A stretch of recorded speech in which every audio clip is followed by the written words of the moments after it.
Welcome to the Purple Positivity Podcast for July the 9th, 2018. I am your host, the amazingly adorable Rebecca Thistle, podcasting to you live-ish from my new used desk in my apartment, which I call Jeffrey Thistlework.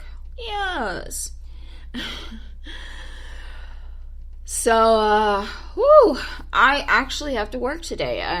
If you don't already know, I normally work just Tuesday, Wednesday, Thursday, so I'm off Monday, Friday. Usually, but here lately, my supervisor on a fairly regular basis has asked me to come in on Mondays and Fridays. And so on Tuesday of last week, when I was at work, it was the only day I worked last week, she says, "Can you come in on Monday?" And I went, "Yeah, I can." She goes, "Okay." So she puts me down to come in on Monday. I'd forgotten about it because I had Wednesday, Thursday, Friday, Saturday, and Sunday to completely forget that I had to go to work on Monday.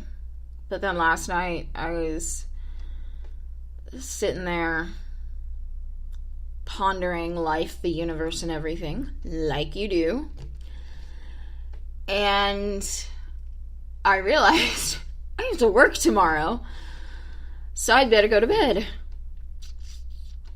So I disassemble my couch and pull out the hide-a-bed and crawl into bed. And then could not get to sleep because I knew I needed to get to sleep. Have you ever had that happen? Where, like, you know you need to get some sleep and you're so worried about getting to sleep that you can't get to sleep? That's crazy. But I finally got some sleep. But then I woke up, like, sometime around, like, 3 or 3:30. And I could not get back to sleep. So I just basically laid there tossing, well, not laid there, but I basically tossed and turned trying to get just like 5 more minutes. Your brain needs it, Becca. Until my alarm went off at 4 and I went, oh, fuck it. So, folded up my bed, reassembled my couch, had me some breakfast, and sat around for about an hour and a half trying to decide what the fuck I want to talk about on this show. And here's what it is. Since on Friday, I talked about where Fly with the Penguins comes from, which is how I end all my shows, both on this podcast and on the Purple Lit Nerd podcast. I figure, let me explain create what you deserve, because that's another thing that I end both podcasts with. Go out there and create what you deserve. I sort of reiterated on this podcast because that sort of epitomizes what I'm trying to accomplish on this podcast and in my life. But I also say it on at the end of the Lit Nerd podcast. So what does that actually mean? Where did it come from? So for this, we have to go back in time to 2014. 2014.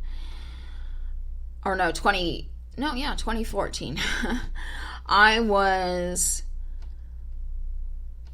attempting to get a certification through Texas State Technical College in chemical dependency counseling.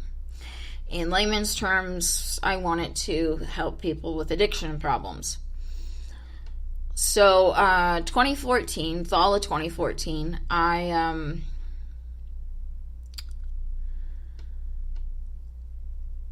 a lot of things happened.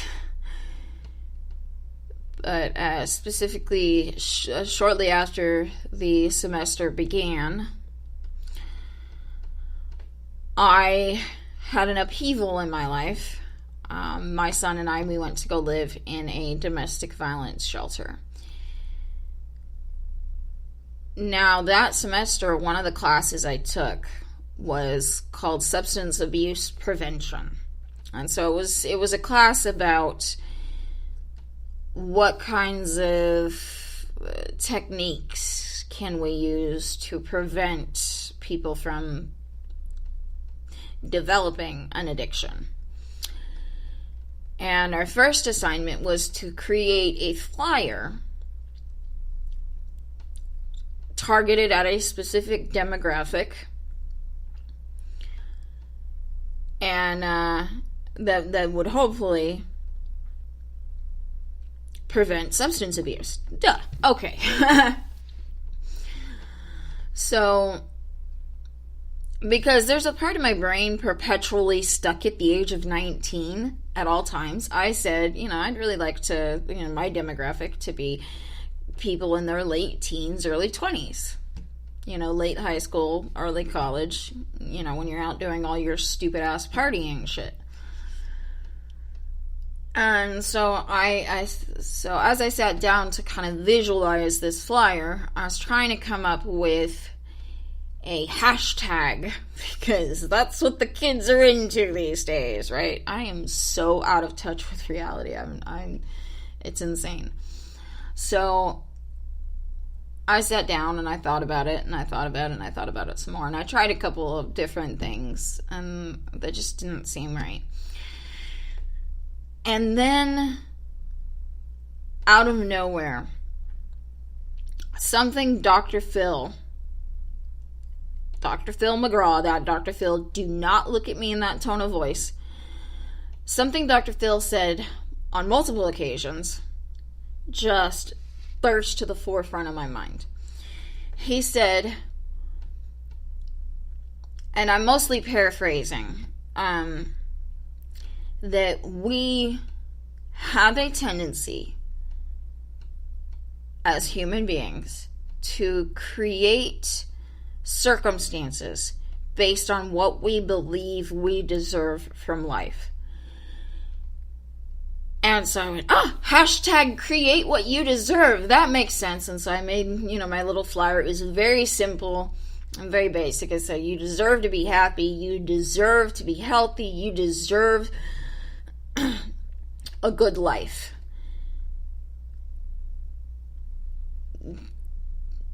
You don't deserve drama. Drugs create drama. So create what you deserve. Hashtag create what you deserve. Something to that effect. Something like that. Anyways, and it was really stupid. It was a really basic flyer and some really basic ideas. But that idea of creating what you deserve just kept resonating in my head. And keep in mind, I'm still living in a domestic violence shelter with my son, who was at that time about 11, 12 months old. And so I really started thinking about, have I done that? Have I created for myself what I believe I deserve? And the superficial answer and the angry answer was, no, I didn't deserve to be physically manhandled. I didn't deserve to be financially abused. I didn't deserve to be psychologically manipulated. I didn't deserve that. And that's the superficial answer. That's the defensive answer that comes from the BS. Jen Sincero in You Are a Badass calls it, kind of refers to the popularized idea of the ego. She calls that the big snooze, or BS. So, this answer to myself, did I deserve this? Did I really deserve this? Came from the BS. Now, I didn't believe that I deserved that, but when I set that aside, I sat there and I went, you know what? On some level, I did believe that I deserved that. Because if I legitimately believed that I did not deserve to be taken advantage of, I wouldn't have allowed myself to be taken advantage of. If I legitimately believed that I didn't deserve to be physically manhandled by my son's father, I would have been out the door the first time he put his hands on me. Actually, my son probably wouldn't exist. Because, I mean, his father, JC, never got, like, physically abusive with me until my son was 3 months old. But there were things that he did that were huge red flags that started shortly after he moved in with me in 2012. So if I legitimately believed that I deserved to be treated with respect and like a lady and all that, he would have been out on the streets before he had a chance to put a bun in my oven. And so I started really looking at, what do I believe I deserve in this life?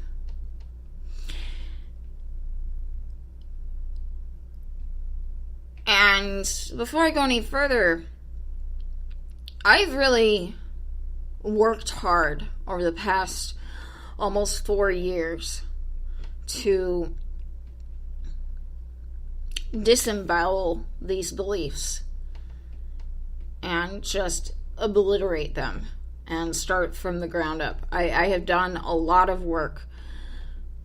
That being said, I still have a lot of work to do. So, as always, I want to make it clear that I am not preaching from a pulpit of positivity here. I'm not.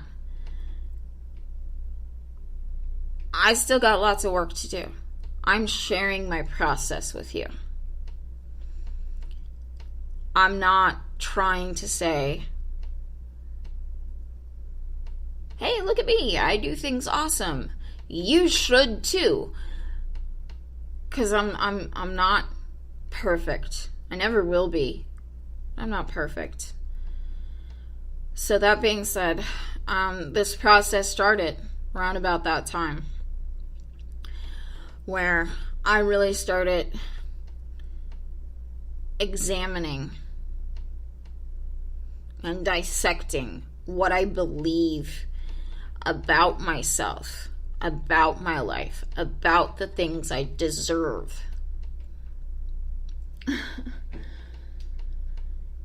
And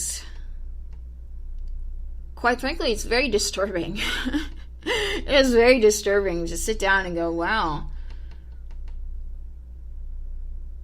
I legitimately believe that I don't deserve to be loved unconditionally.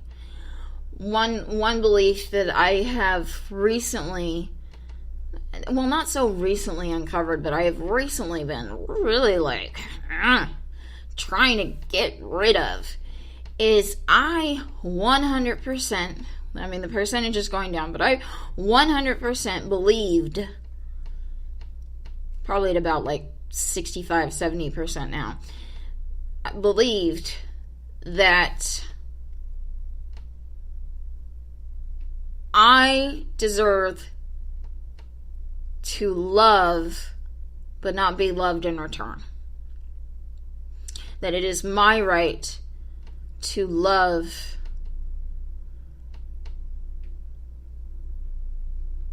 other people more than they love me.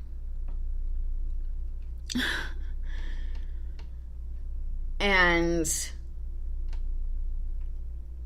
I mean, I could give you my autobiography that supports this belief and all these things that have happened in my life that support this belief.